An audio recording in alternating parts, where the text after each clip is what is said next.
Bien, seguimos con la nueva dinámica de estas conferencias. Vamos a comenzar resumiendo el capítulo 17 y 18 de Primeros Reyes, Melachim Aleph.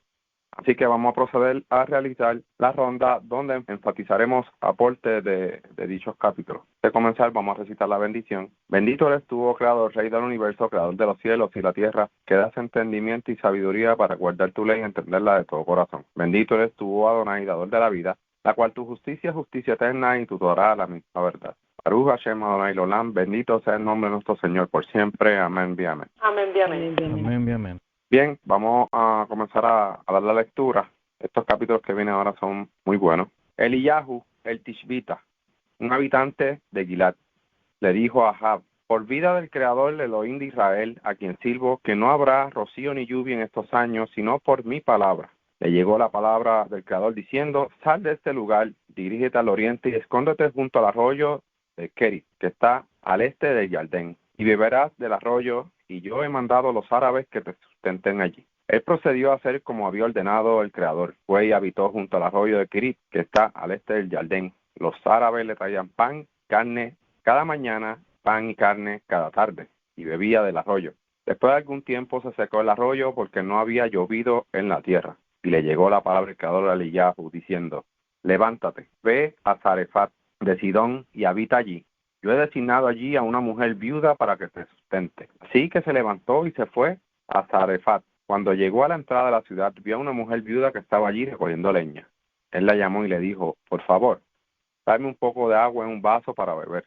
Cuando ella iba a traérsela, la llamó y le dijo: por favor, tráete también un poco de pan para mí. Ella respondió: por vida del Creador tu Elohim, que no tengo nada cocido, nada sino solo un puñado de harina en una tinaja, un poco de aceite en una botella. Estaba recogiendo un poco de leña para ir a casa y prepararlo para mí y para mi hijo, para comer y después morirnos. Entonces Eliyahu le dijo: no tengas temor, ve y haz como has dicho, pero primero hazme una torta pequeña de lo que tengas ahí y tráemela. Después haces para ti y para tu hijo. Porque así ha dicho el Creador de Elohim de Israel: la harina de la tinaja no se acabará, y el aceite de la botella no faltará hasta el día en que el Creador envíe lluvia sobre la tierra. Ella fue e hizo como había dicho Eliyahu, y ella y su familia tuvieron alimento por mucho tiempo. La harina de la tinaja no se acabó, ni faltó el aceite de la botella, tal como había dicho el Creador por medio de Eliyahu. Después de un tiempo, cayó enfermo el hijo de la mujer, la dueña de la casa, y su enfermedad se puso peor hasta que no quedó en el aliento. Ella le dijo a Eliyahu: ¿qué mal te he hecho yo, hombre de Elohim, que has venido aquí para traer a la memoria mi pecado y causar la muerte de mi hijo? Él le respondió: dame tu hijo. Lo tomó del regazo de ella, lo llevó al cuarto alto donde él se hospedaba y lo acostó sobre su cama. Y clamando al Creador dijo: oh Elohim mío, vas a traer calamidad sobre esta viuda en cuya casa estoy hospedado y vas a dejar morir a su hijo. Entonces se tendió 3 veces sobre el niño y clamó al Creador diciendo: oh Elohim mío, te ruego que el aliento de este niño vuelva a su cuerpo. El Creador escuchó el ruego de Eliyahu y el aliento del niño volvió a su cuerpo y revivió. Eliyahu levantó al niño, lo bajó del cuarto alto a la casa y lo entregó a su madre. Luego Eliyahu dijo: mira, tu hijo está vivo. Entonces la mujer le dijo a Eliyahu: ahora reconozco que tú eres un hombre del Creador y que la palabra del Creador está verdaderamente en tu boca. Bien, comenzamos la vida sobre el profeta Eliyahu, el Tishbita. Al parecer es una introducción del profeta en esta etapa en que se encuentra, pero podemos saber que fue un profeta íntegro. Es por eso que lo vemos en esta etapa de su vida, y me refiero a una etapa adulta. Sabemos que él no era un niño, sino un adulto. Vemos cómo el Creador hace movimientos para que sustenten a Elías, con tan solo decirle: yo he mandado a los árabes a que te sustenten. Y procedió a hacer como había ordenado el Creador. Oye, siguió la palabra fielmente como el Creador le dijo. Esta parte es importante comprenderla porque obedecer la instrucción clara que el Creador le dio y que estos árabes lo mantendrían de sustento de alimentos es algo bien importante. Imaginemos si Elías no hubiese obedecido a esa instrucción. Claro, el escenario hubiese sido otro, pero obedecer claramente lo que el Creador le dejó a Elías para un propósito mayor le trae una bendición. Así que nosotros podemos acoplar esto en nuestras vidas. Una mujer viuda sustenta a Eliyahu por mandato del Creador. O sea, el Creador designó a una mujer. Tal vez había un propósito de parte de la mujer y no de Elías, ya que ésta le deja saber a Elías que sus planes era echarse a morir una vez termine de comer con lo poco que le quedaba. Entonces vemos a Elías que va conociendo su estado emocional y físico que tiene esta viuda y su hijo. O sea que una vez él llega allí, él va viendo como que el escenario de lo que está pasando y dice, espérate, tal vez ella necesitaba de mí, por eso el Creador me envió a ella. Así que Elías pudo tal vez comprender que el Creador lo envió ahí por alguna razón, un propósito. Y tal vez él la pone a prueba diciéndole que le cocine algo para él primero. O sea, vamos a ver el escenario. O sea, cocíname primero a mí y después para ti y tu hijo. Y ella confió en la palabra de Elías. O sea, no escaseó la comida según la palabra que Elías le dio a esta mujer por parte del Creador. Hasta que enviara lluvia sobre la tierra. Así que la harina y el aceite le duraron muchos días. Por eso lo vamos a ver en el próximo capítulo, cuánto tiempo fue que estuvo sin llover. Al parecer Elías se hospedó por varios días con la viuda y vemos este escenario de la enfermedad del niño y Elías. Algo interesante que le dice la viuda es, has venido aquí a traer memoria de mi pecado y causar la muerte de mi hijo. Pero más adelante vemos que dice, y el Creador escuchó el clamor de Elías. ¿Quién sabe lo que esta viuda estaba pasando? ¿Quién sabe quién fue el esposo de ella o a quienes le servían? ¿Quién sabe si por el corazón de ella es que el Creador decide enviarle ayuda? Y por eso vemos a Elías involucrado en el dolor de la viuda o por lo que estaba pasando. Estos son misterios y al mismo tiempo momentos que nos enseñan que el Creador es quien puede ver las intenciones de nuestro corazón y nos puede ayudar y rescatar en el momento de la angustia. Hoy en día muchos pueden tener cosas que no están dispuestos a perder, pero miremos el caso de esta viuda. ¿Qué tenía? Prácticamente nada, porque por así decir ya estaba preparándose para morir y al mismo tiempo reconocía del Creador. Por eso dice al final, ahora reconozco que tú eres varón del Creador y su palabra está verdaderamente en tu boca. Vamos a ir con la ronda con Eric. Adelante, Eric. Shalom, gracias.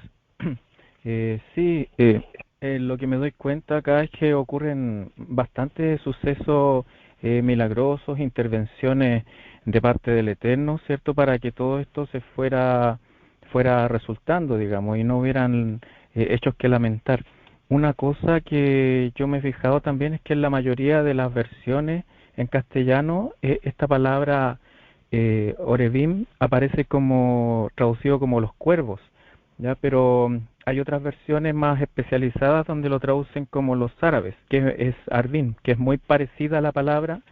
Y bueno, la verdad es que es difícil saber cuál es la traducción correcta de esta palabra, porque si no tiene el puntito, el holem, sin el holem se traduce como árabes, pero con el holem se traduce como los cuervos.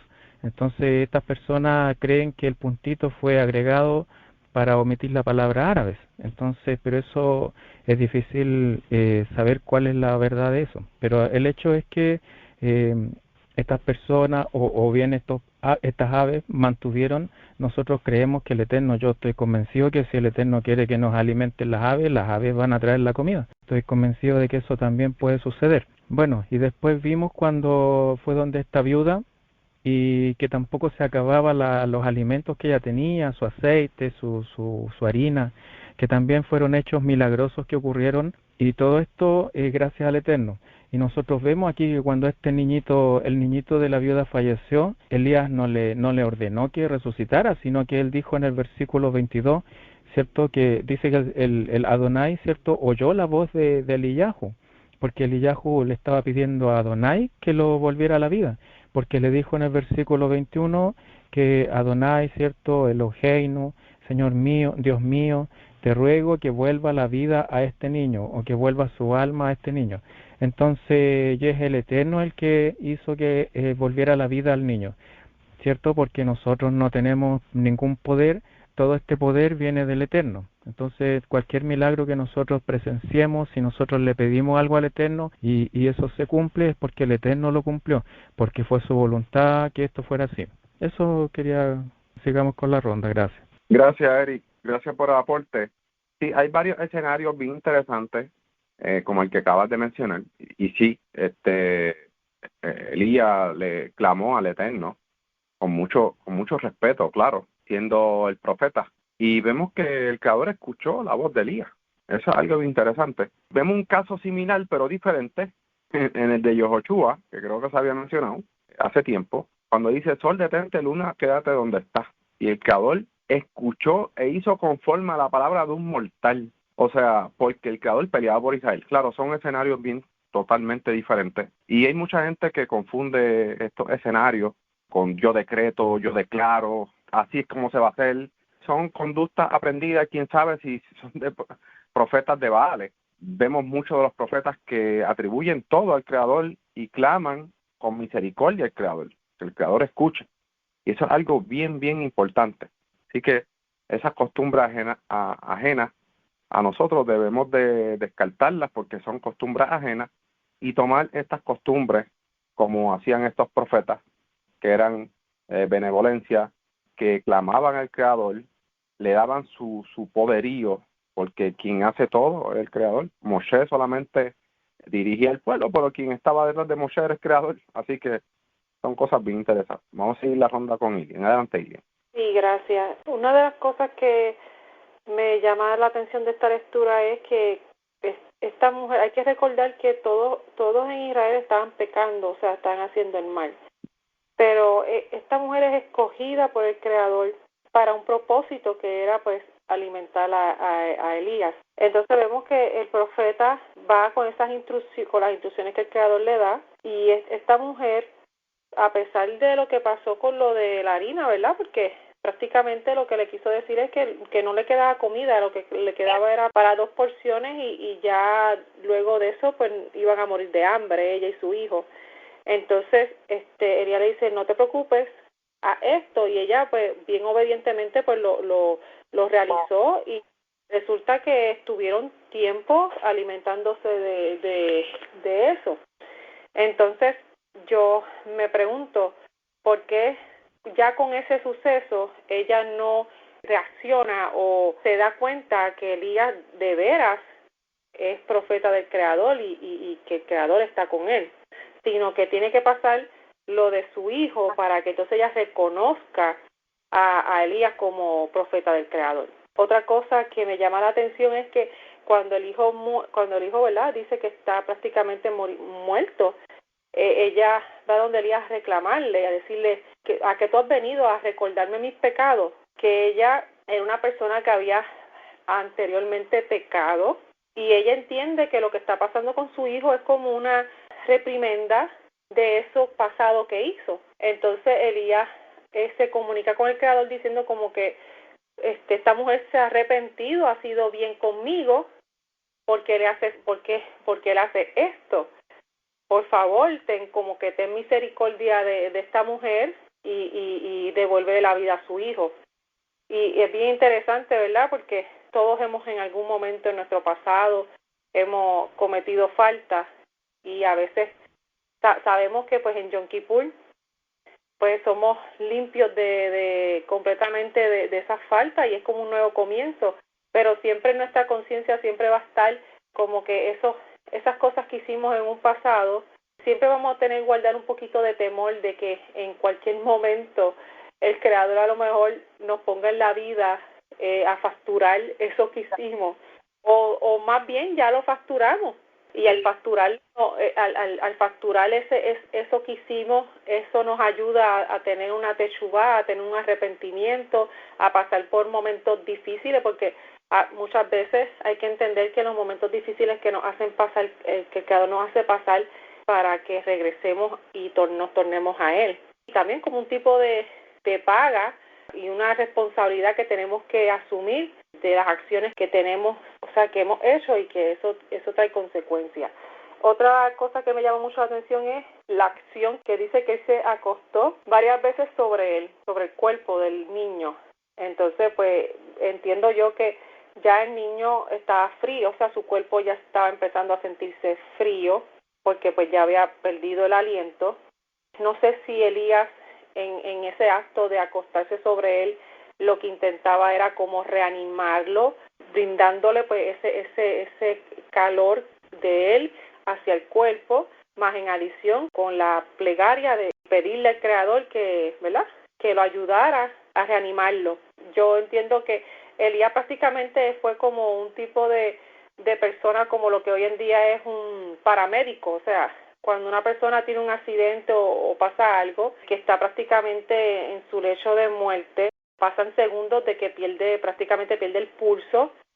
Eso es prácticamente perder la vida. El paramédico está ahí para reanimar.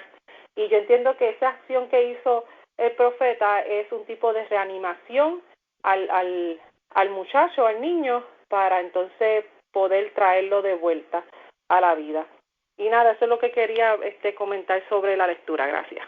Gracias, Ilian. Gracias por el aporte. Sí, claro, el conocimiento de los profetas es un conocimiento que va más allá de lo que es la ciencia, ¿no? Y muchos de ellos practicaban lo que es la ciencia. El creador era quien daba la orden. Para eso tenía un conocimiento mayor que el que tenía mucha gente. Vamos a seguir la ronda con Minerva. Adelante, Minerva. Sí, bueno, aquí en este capítulo realmente la persona más importante y el que se pone más énfasis aquí es en el profeta Eliyahu, uno de los profetas, creo que uno de los profetas mayores en el periodo de este reinado, y presenta unas características muy diferentes a los otros profetas.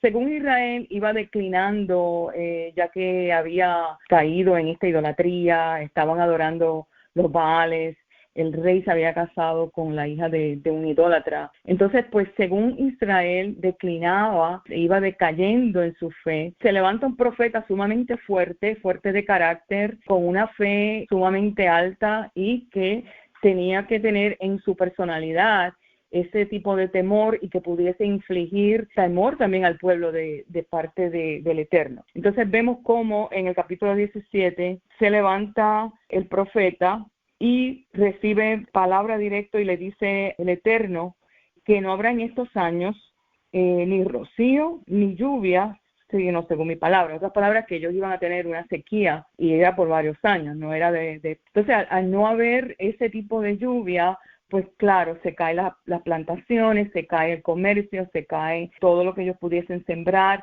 y por consiguiente pues puede haber una hambruna.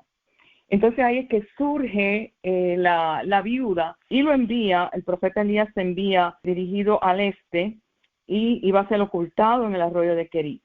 Entonces allí pues iba a ser sustentado por cuervos, dice que era sustentado por muchos días por pan y carne. Entonces de ahí luego va hacia el este y ahí se encuentra con la viuda. Dice que esta viuda la encuentra recogiendo leña, que más bien era una señal de pobreza. Cuando ve que la viuda está recogiendo leña, más bien él entiende, percibe que es una persona pobre. Entonces ahí creo que es una prueba hacia ella. Si esta es la persona que me va a sustentar, entonces la prueba sería, pues hazme pan y tráeme este pan y antes de su hijo, ¿no? Entonces ahí pues ella, como era pobre, pues él está probando quizás la emuná de ella, o sea, la fe y la interesa que ella tiene de que va a ser la palabra que dice el profeta, ¿no? Entonces se queda hospedado allí un tiempo.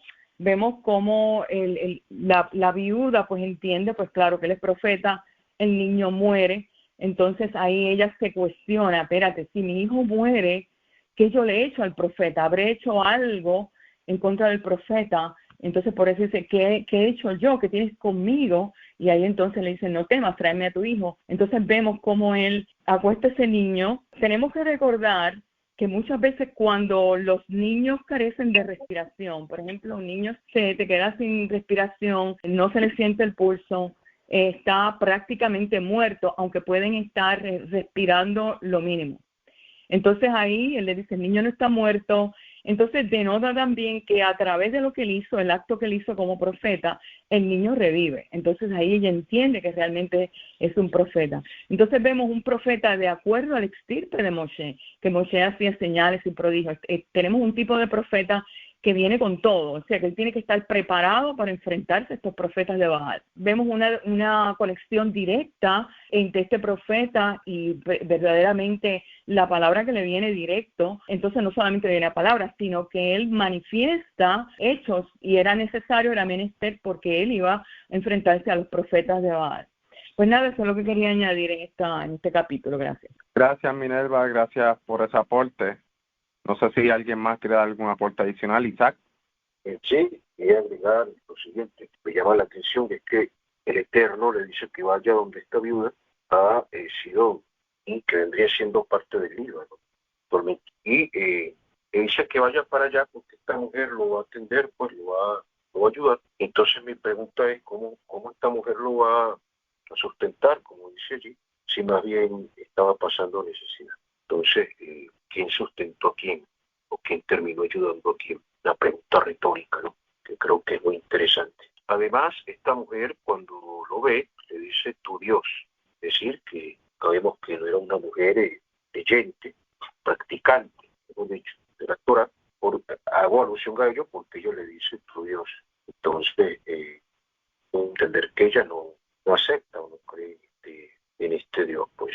Luego, como todos han dicho, esta mujer es probada de alguna manera por el Eterno, como instrumento Elías, en la toma, y es que luego ayuda a su hijo. Pues. Algo interesante, este hombre, Eliahu, viene a ayudarla porque hace que el pan se multiplique. Entonces uno se pregunta por qué el Eterno le habrá dicho a él, a Eliahu, que vaya donde esta mujer si él podía, entre comillas, él podía multiplicar la comida.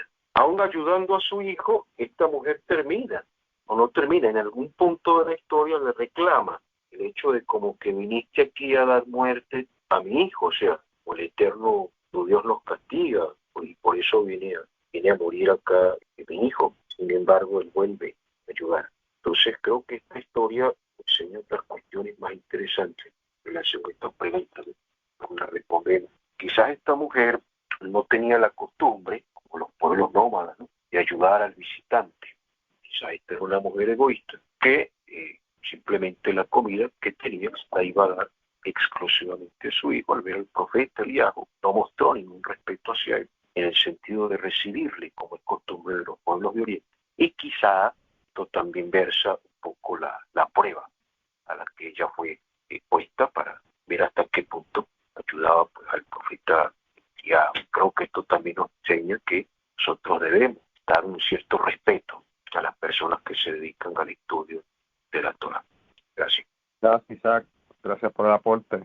Y sí, algo bien interesante porque quién termina ayudando a quién, y aquí vemos que realmente Eliyahu termina ayudando a la viuda. Así que por la palabra de Eliyahu, o sea, por medio del Creador, no escasea el pan ni el aceite. Así que yo entiendo que la que clamó aquí por ayuda fue la viuda y el Creador envió a Elías. Vamos a seguir para el próximo. Dice, después de mucho tiempo, al tercer año, le llegó la palabra del Creador a Eliyahu diciendo, ve, preséntate ante Ahab, entonces yo enviaré lluvia sobre la tierra. Así que Eliyahu fue a presentarse ante Ahab. El hambre era muy severa en Shomron. Ahab había llamado a Obadía, el administrador del palacio. Obadía era muy respetuoso del Creador. Y cuando Isabel destruía a los profetas del Creador, Obadía tomó a 100 de los profetas y los escondió de 50 en 50 en una cueva y los sustentó con pan y agua. Y Ahab le había dicho a Obadía, ve por la tierra a todos los manantiales de agua y a todos los arroyos, quizás hallemos pastos para conservar con vida a los caballos y a las mulas y no nos quedemos sin animales.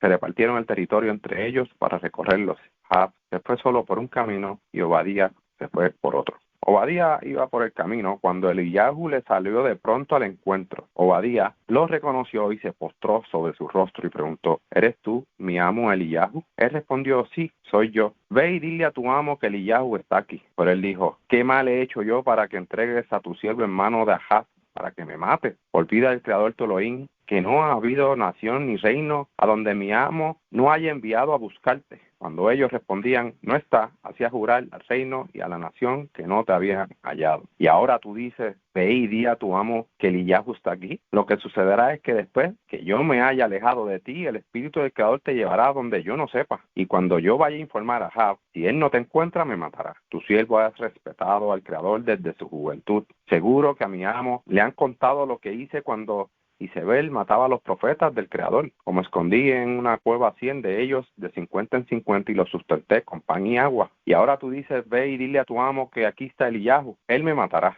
Eliyahu respondió, por vida del Creador de los ejércitos, a quien sirvo, que hoy mismo me presentaré a él. Obadía fue a buscar a Ahab y le informó, y Ahab fue al encuentro de Eliyahu. Cuando Ahab alcanzó a ver, Eliyahu le dijo, ¿eres tú el que está trastornando a Israel? Él respondió, no soy yo el que ha trastornado a Israel, sino tú y tu casa paterna, al haber abandonado los mandamientos del Creador y haber seguido los Baales. Ahora manda que se reúnan conmigo en el monte Carmel y todo Israel, los 450 profetas de Baal y los 400 profetas de Asherá que comen de la mesa de Isabel. Ahab convocó a todos los hijos de Israel y reunió a los profetas en el monte Carmel. Eliyahu se acercó a todo el pueblo y dijo, ¿hasta cuándo van a estar seguir vacilando entre dos opiniones? Si el Creador es el Creador, síganlo, y si lo es Baal, síganlo. Pero el pueblo no le respondió nada. Entonces Eliyahu le dijo al pueblo, yo soy el único profeta del Creador que ha quedado, mientras que los profetas de Baal son 450 hombres. Que se nos den 2 toros, que escojan ellos un toro, que lo corten en pedazos y lo pongan sobre la leña, pero que no pongan fuego. Yo prepararé el otro toro y lo pondré sobre la leña, pero no pondré fuego. Luego invoquen ustedes a su deidad por nombre, y yo invocaré al Creador por nombre, y lleguemos a un acuerdo. El que al Creador responda con fuego, ese es del Creador. Todo el pueblo respondió y dijo, muy bien. Eliyahu dijo a los profetas de Baal, escojan un toro y prepárenlo ustedes primero, porque ustedes son la mayoría. Invoquen a su deidad por nombre, pero no pongan fuego. Ellos tomaron el toro que se les dio, lo prepararon e invocaron a Baal por nombre desde la mañana hasta el mediodía, gritando, oh Baal, respóndenos. Pero no hubo ni voz ni nadie que respondiera.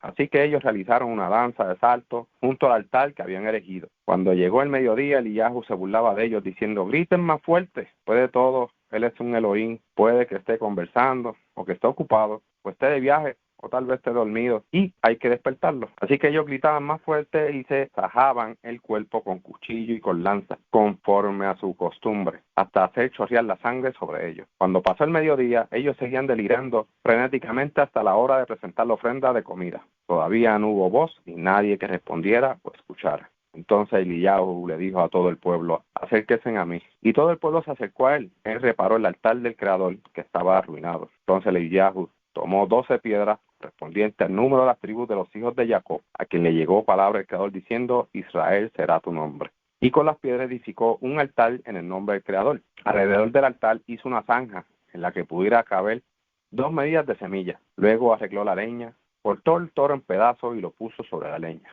Entonces dijo, llenen 4 cántaros de agua y derrámenla sobre la ofrenda quemada y sobre la leña. Luego dijo, háganlo por segunda vez. Y lo hicieron por segunda vez.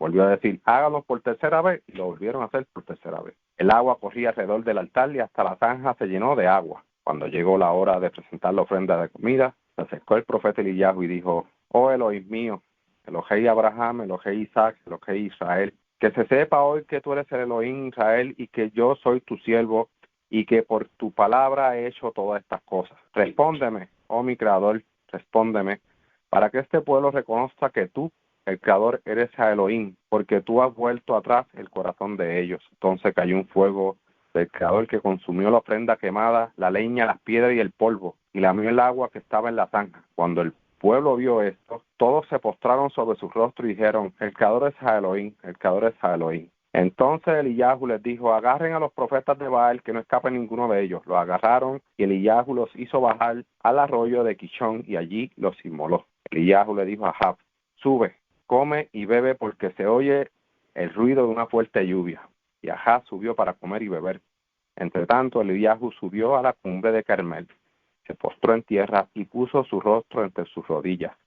Luego le dijo a su criado, sube, por favor, y mira hacia el mar. Él subió, miró y dijo, no hay nada. 7 veces le dijo, vuelve.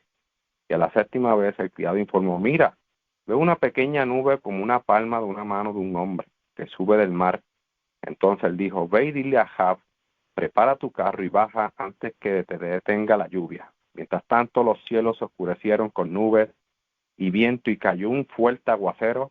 Ahab subió al carro y se fue a Jezreel. La mano del Creador había venido sobre Eliyahu, quien se amarró los ruedos y fue corriendo delante de Ahab hasta la entrada de Jezreel. Tremendo capítulo. Yo sé que hay muchas cosas para decir de este capítulo, muy interesante. Así que solamente en una hora podemos decir las cosas más importantes. Un capítulo de mucho conocimiento. Sabemos que Ahab fue rey de Israel, buscaba en sí la vida de Eliyahu. Vemos que Obadía fue un temeroso del Creador, fue quien escondió a los profetas en cuevas para evitar la muerte de ellos. Este rey de Israel, Ahab, fue el que hizo lo más perverso que los que estaban antes que él en el reino. Así que el Creador va enviando según el grado de maldad en estos reyes. Yo creo que Minerva lo comentó en la ronda pasada. Es por eso que en este final del capítulo 16 dice que Ahab causó ira o más enojo que todos los reyes antes que él. Es por eso que ahora estamos viendo la introducción de un profeta de más alcance a este rey de Israel.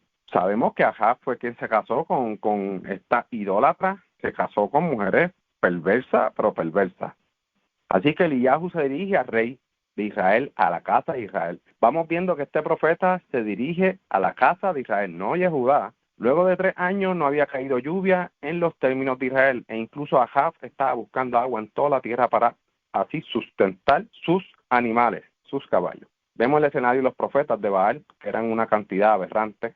Recordemos que quien fue el primero en construir profeta a cualquiera fue Yarobam, quien fue rey de Israel, para los lugares altos. Eso lo leímos la vez pasada. Vemos las costumbres según que estos profetas de Baal hacían, se hacían zanjas en el cuerpo. Ellos mismos, mientras invocaban a su Baal, se cortaban.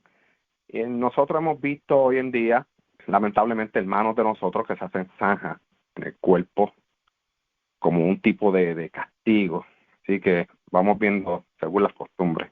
Eliyahu deja saber que era el único profeta del Creador, dando a demostrar que era el verdadero. Al parecer, Eliyahu, el Creador lo movía y lo cuidaba. Esto lo podemos ver a través de las palabras que dice Obadías en el 12 del capítulo 18. Lo que sucederá es que después que yo me haya alejado de ti, el Espíritu del Creador te llevará donde yo no sepa. Y cuando yo vaya a informar a Ahab, si él no te encuentra, me matará. O sea, vamos bien que el Creador era quien movía a Eliyahu.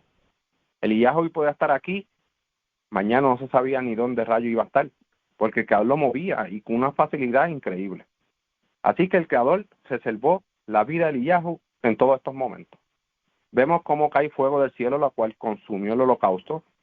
Más de 3 veces se cubrió el holocausto y la leña en agua. O sea, es algo como que uno dice, wow, o sea, vamos a ponerlo más difícil, para que ustedes vean que para el Creador no hay nada difícil. Eliyahu se burla de los Baales, de estos profetas, algo que encontré gracioso. Esto sucedió porque la mayor parte del pueblo de Israel estaba allí, en aquel lugar, así demostrar que realmente el Creador andaba con Elías.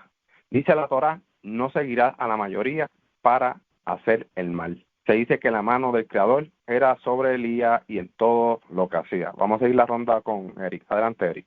Sí, gracias. Sí, ocurren varias cosas bastante que lo dejan a uno pensando aquí, que están como entre líneas. Y sí, uno de los detalles importantes lo veo acá en el capítulo 18, versículo 21, donde Eliyahu hace una pregunta acerca de las creencias de estos israelitas.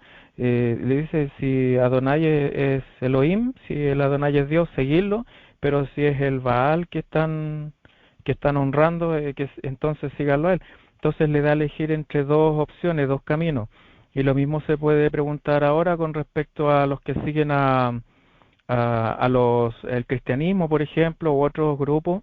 Eso es como seguir a Baal. Entonces solamente el monoteísmo, seguir al Dios de Israel, es la religión correcta. O más que religión, la fe. La fe que nosotros tenemos es la fe correcta. Y lo que vemos acá en el versículo 27 es como Eliyahu se burlaba de las personas que tenían estas creencias idólatras, lo cual se interpreta como que nosotros también podemos reírnos de las creencias idólatras. No así de las personas, porque las personas a veces por costumbre o por tradición familiar están arraigados en una idolatría que les cuesta mucho salir de ahí. Y no hay que tratar de no burlarse de eso, pero sí uno puede reírse de los ídolos, de la idolatría. Lo otro es que me llamó la atención acá terminando en el versículo 46, cuando dice que la mano del Eterno se posó sobre Eliyahu, quien se ciñó y se fue corriendo delante de Ahab, pero Ahab se fue en un carruaje. Entonces, si Eliyahu iba corriendo adelante del carro, yo no sé si tenía él ese poder de Dios, el poder como para correr más rápido que los caballos, o se fue como flotando. Es un detalle aquí que me llama la atención. Posiblemente él iba como flotando por delante posiblemente podía. Yo sé que hay lugares donde aparece un carruaje, unos carros de fuego que se lo llevan, pero en este caso aquí quizás se fue como flotando como volando sobre la tierra. Y todo eso con el poder de Adonai, obviamente. Eso quería comentar, gracias. Gracias, Eric. Gracias por ese aporte. Vamos a ir con la ronda con Ilian. Adelante, Ilian. Sí, gracias. Vemos aquí que acá sigue haciendo, o sea, levanta esa ira del Creador, como bien mencionaste, y junto con su mujer mandan a matar a los profetas del Creador, y vemos a Abdías, que a pesar que era el siervo de Acab, haciendo a escondidas lo bueno, ¿verdad? Buscando proteger a los profetas del Creador. Entonces vemos que Acab también levanta una persecución contra Elías. Es por eso que Elías, pues, el Creador lo mandaba a mover de diferentes lugares para protegerlo. Porque ya Acab sabía que Elías lo que venía era a traer castigo, porque debe estar consciente de lo que estaba haciendo. E incluso vemos aquí que a pesar de estar consciente de lo malo que estaba haciendo, le reclama a Elías, como echándole la culpa a él, como que tú eres el culpable de esto, y Elías le dice, no, yo no soy el culpable, eres tú eres el que estás provocando esta hambruna, esta sequía, tú estás provocando todo este mal a Israel, porque tú eres el que estás reinando Israel, tú eres el que estás representándolo, tú eres el que estás desviando al pueblo a hacer lo malo, levantaste profetas falsos, a hacerle ¿verdad? Reverencia y sacrificio a los Baales. Entonces vemos aquí a Elías, un profeta que definitivamente, a pesar de que dice que, ¿verdad?, que en algunos momentos tuvo temor por su vida, yo entiendo que fue un profeta bastante valiente al enfrentarse a estas personas perversas. Vemos este acto sorprendente donde se pone a prueba la capacidad que tiene el Creador para humillar y poner en vergüenza a los idólatras. Como bien mencionó Eric, aquí vemos claramente cómo Elías se burla del Baal, del Dios a quien le estaban clamando.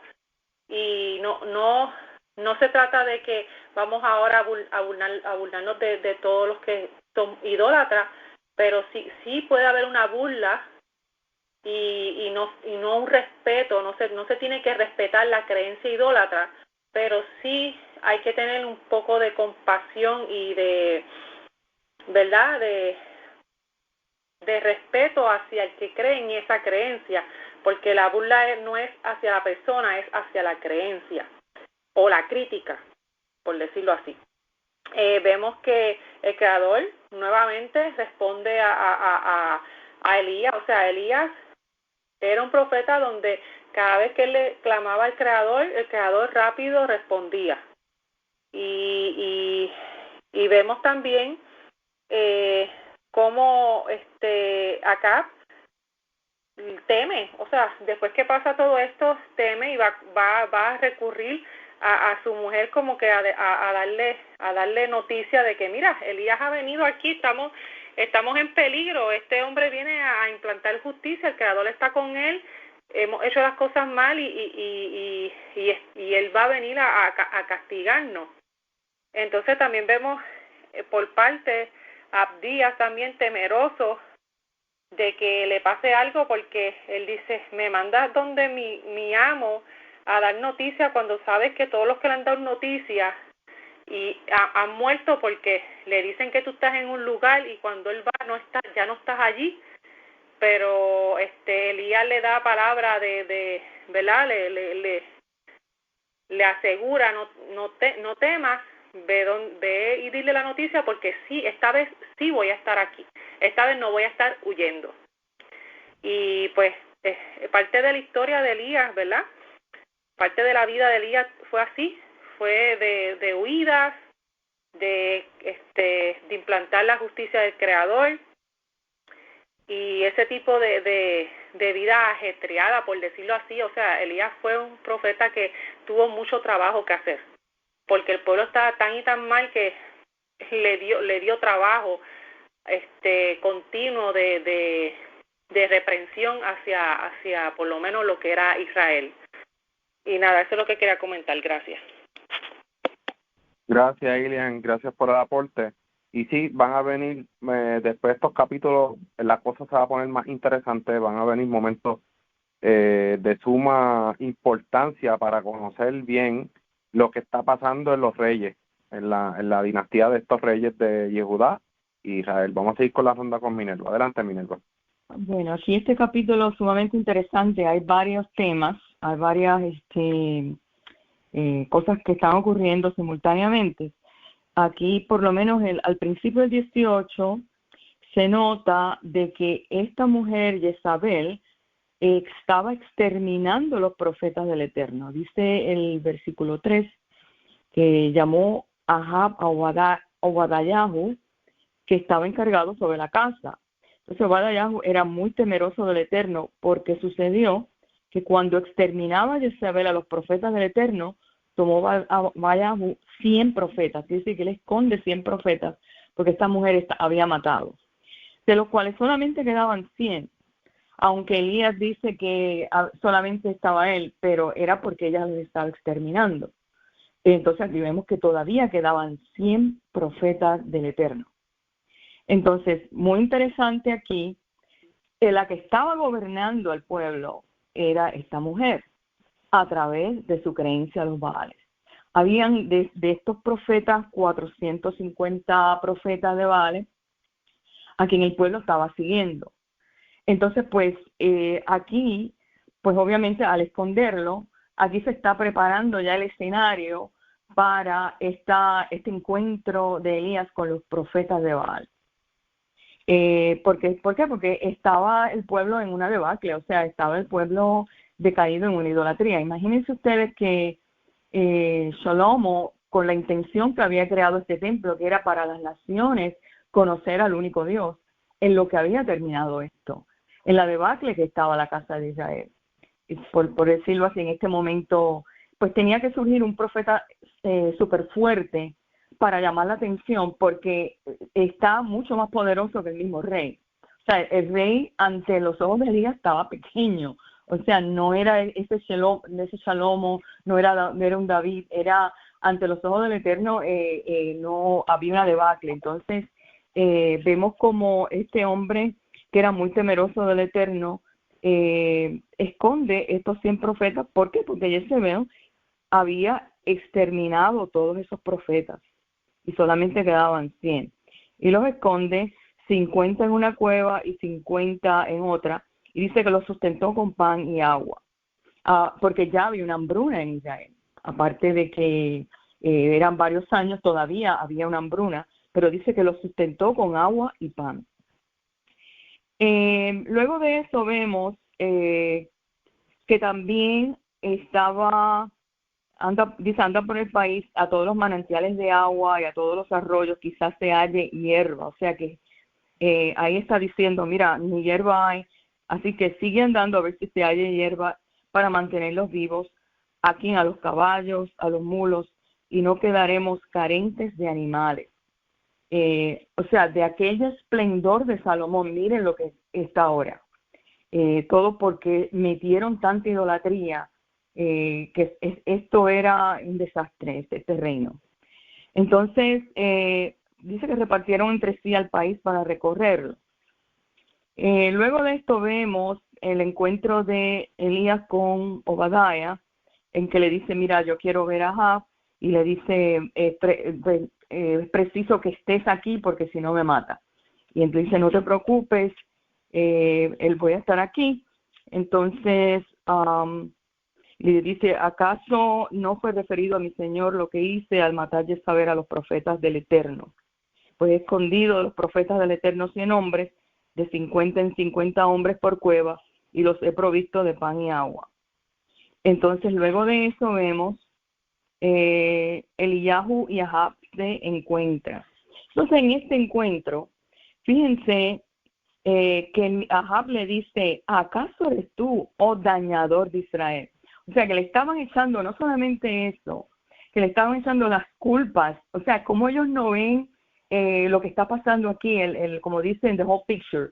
Le estaban echando las culpas a Eliyahu de la hambruna, de la sequía. ¿Y qué le contesta Eliyahu? Dice, mira, yo no dañé a Israel, sino tú y la casa de tu padre, al abandonar ustedes los preceptos del Eterno y fuiste tras los Baales. Entonces ahí le pregunta, pues concédeme a todo Israel en el monte Carmelo. Y a los profetas de Baal, que eran 450, también habían profetas de Ashera, 400, no solamente Baal, estaban los de Ashera. O sea, el pueblo estaba dirigido por estos profetas. Dice que comen en la mesa de Jezabel, y Jezabel, obviamente la esposa del rey, pues estaban comiendo en su mesa. O sea, hay que ver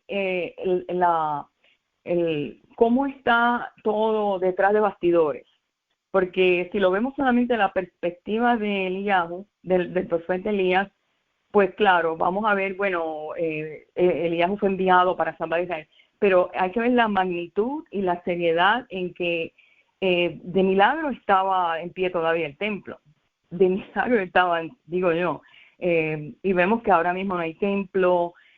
¿Cómo trascendió esto? No hay templo, no hay sacerdocio, el pueblo de Israel dispersado, dividido, que todo esto trae unas consecuencias a futuras generaciones. Entonces dice que Eliyahu acercó a todo el pueblo y les dice la pregunta, una pregunta para hacer una introspección. ¿Hasta cuándo ustedes claudicarán entre dos pensamientos? Entonces está enfrentando al pueblo primero, está hablando la palabra del Eterno para luego mostrar la acción. Dice que él le dice a los profetas, bueno, ustedes vamos a traer 2 toros, ustedes escojan un toro, yo escojo otro toro, comienzan ustedes a invocar el nombre, pero no prendan fuego, porque si Baal es Elohim, entonces él bajará fuego, pero si no es los Baales, entonces el que baje fuego, ese es el Dios que vamos a hacer, el Elohim, el Eloha que vamos a elegir. Entonces, y él le dice al pueblo, yo he quedado de los profetas del Eterno solamente, pero los profetas de Baal son 450 hombres, dándole a entender al pueblo, yo soy uno y ellos son 450. Y cuando le hace la pregunta, el pueblo no contesta nada, para que vean cómo ya estaba en sus mentes maquinando todo, o sea, estas conciencias que habían sido dañadas, digo yo, por la idolatría. Entonces, una vez ellos comienzan a invocar a Baal, comienza el sacrificio, no pasa nada, vemos a un Elías que está contento, como un poco pues burlándose de ese Dios, no de ellos, sino que algo que pasa con su Dios, está dormido, que mira, y yo me imagino hoy en día las personas que hacen un poco de, digamos yo, un poco de sarcasmo, vamos a medir en cuántos minutos va a bajar este fuego, me imagino mirándose el cielo y dice, no pasa nada. Esto como un poco de sarcasmo de parte del profeta, para darle a entender a ellos, mira, ustedes están en una ignorancia, o sea, le está señalando su ignorancia. Entonces dice, cuando él va a preparar su sacrificio, coincide con el sacrificio del mediodía. Dice que los profetas de Baal estuvieron desde la mañana hasta el mediodía, sin embargo, el sacrificio de él coincide con el sacrificio del mediodía que se hacía en el templo. Entonces, aquí vi también cómo él prepara ese altar. Dice que él toma 12 piedras representando las 12, cada piedra por cada uno de los hijos de Jacob, por las tribus de los hijos de Jacob. Luego de eso,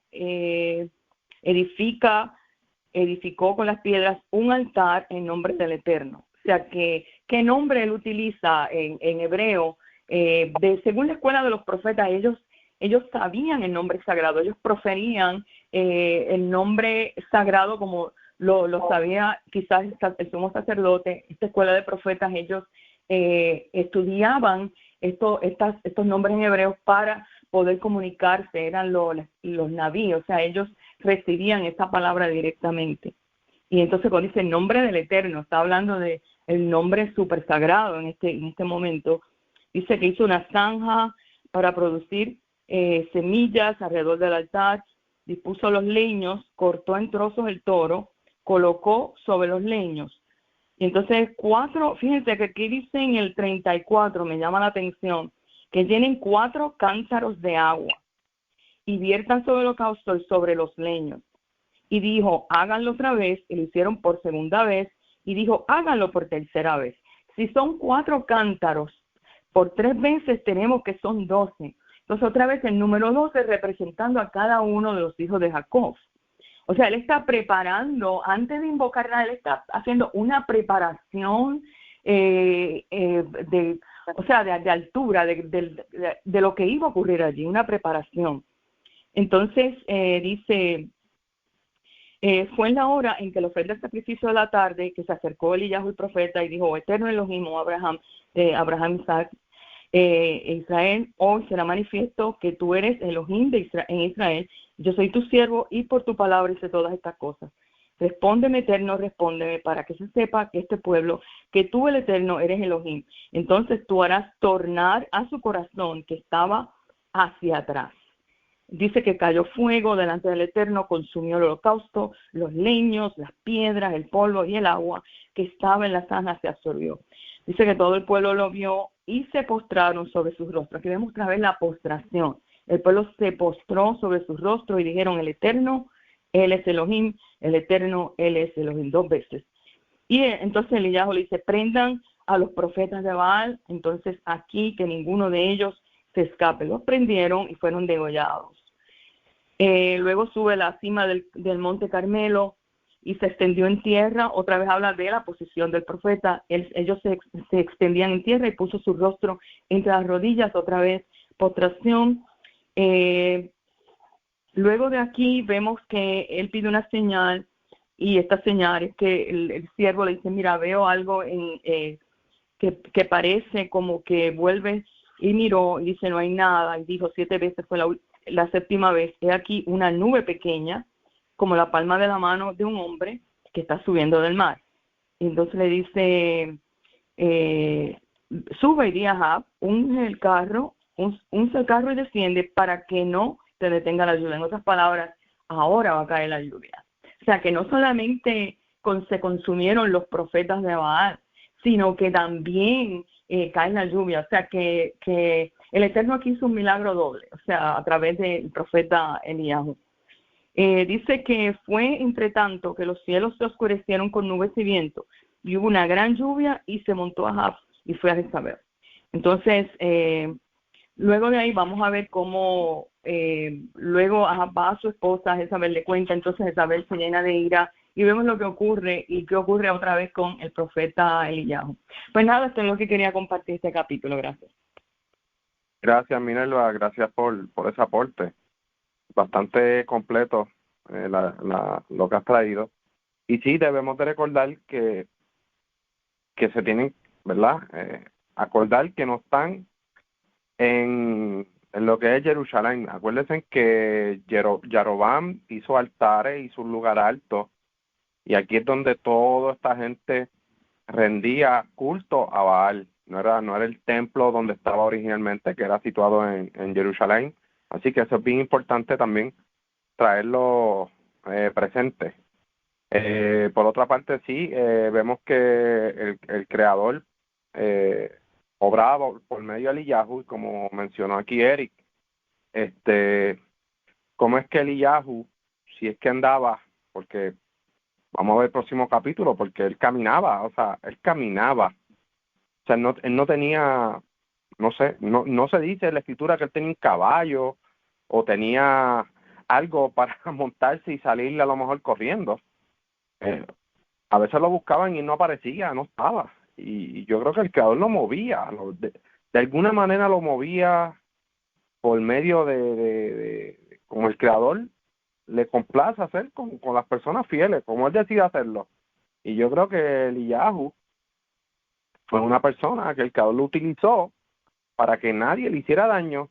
Y aún así, en el próximo capítulo que vamos a introducir, pues, para el próximo Shabbat, vamos a ver cómo también uno puede decidir percibir lo malo y tomar una acción, no quedarse en el lugar. Y eso lo aprendimos mucho con David. Y esas son cosas que se van repitiendo, que nosotros tenemos que tener esa capacidad de decir, espérate, ¿hay algo malo que va a pasar aquí? ¿Hay algo malo que se pueda desatar? ¿Sabes qué? Yo no voy a ser partícipe de esto, o yo no voy a estar aquí y me voy a retirar, y te retiras y te vas. Pero si ya tú sabes que va a ocasionar algo malo, algo destructivo, lo que sea, y te quedas allí, pues tú vas a ser partícipe de eso o cómplice de lo que vaya a pasar allí. Pero tú también tienes que tomar la decisión. El creador te va a ayudar, pero tú tienes que tomar la decisión de decir, ¿sabes qué? No voy a estar aquí. Así mismo como Eliyahu tomaba esas decisiones, el creador lo prosperaba. Y es como dice Eric, ¿cómo es posible que Ahab saliera primero con los carros y de momento Eliyahu estaba primero que él? O sea, algo como que hay algo aquí que no cuadra, en el sentido de que él no pudo haber tenido un caballo o un carro, o sea, un carro de carrera preparado, o lo que sea, un jet, o lo que sea. Sabemos que el creador lo utilizaba a él para todas estas cosas. No sé si Isaac tenga algún aporte que dar, Isaac. Sí, en relación a lo que está establecido en la Torá con respecto a las maldiciones. Habla precisamente de lo que estaba viviendo en este momento el pueblo de Israel, que dicen que va a traer sequía y todo aquello, ¿no? Y se estaba cumpliendo, puesto que esta gente, parte del pueblo, había olvidado el cumplimiento de la Torá. Algo interesante también es que él hace este sacrificio en el momento del sacrificio que se hacía en la tarde, es decir, antes de la caída antes de la llegada de la noche, lo que vendría siendo la caída del sol, más o menos. Y esto podría entenderse como que lo hizo en el exacto momento en que los sacerdotes en el templo de Jerusalén estaban haciendo el sacrificio. Fíjense que él dice que tienen hasta el mediodía. Le dice a los que adoraban a Baal, a estos cananeos, que tenían hasta el mediodía. Y incluso aún después del mediodía dice que ellos continuaron buscando que sus dioses trajeran la lluvia. Y es interesante también porque estos dioses eran los dioses de la fertilidad, los dioses de la lluvia, precisamente es lo que creo que se les viene a mostrar. El Eterno está por encima de las fuerzas de la naturaleza, o es el mayor de los dioses, ¿no? Como se dice poéticamente. Sabemos que es el único Dios. Ahora, veo también, en relación a lo que se comentó ya, para profundizar un poco en este tema y culminar, a los Bahamot, que eran estos lugares altos, ¿no? Lugares donde se hacían los sacrificios en un principio al Eterno antes de la construcción del templo de Jerusalén. Se podría decir, entre comillas, que estaba permitido hasta que se construyó el templo de Jerusalén, y en ese momento pues se centralizó, por decirlo así, solo se podía ofrecer en Jerusalén. Entonces, ¿cómo es que el profeta Elías, haga una pregunta retórica, cómo es que el profeta Elías hace este sacrificio sabiendo que la Torá prohíbe que se haga un sacrificio en un lugar diferente al templo, que ya estaba construido? Porque, por ejemplo, vemos que el rey Salomón hizo un Bamot, hizo un sacrificio en un lugar alto, pero bueno, no estaba todavía construido. Tenemos y ya teníamos incluso ya se tenía incluso en Shiloh el Arca de la Alianza, etc. Pero cuando el Eterno decide elegir a Jerusalén, conforme a lo que había estado establecido en la Torá como el lugar donde se iba a establecer su nombre, entonces el profeta Elías estaba incumpliendo la Torá al permitir que se hiciera el sacrificio al Eterno en este lugar alto. De hecho, dice que reconstruye el sacrificio, el altar. A mí me parece que en este sentido hay algo de entre comillas, misericordia, me hace recordar la historia, no recuerdo exactamente en qué capítulo, donde no se habían purificado los hijos de Israel para presenciar Pesaj, y sin embargo, por la oración del rey, creo que a Ezequías, no recuerdo, se les permite que cumplan, practiquen el sacrificio, sean parte del sacrificio del Pesaj.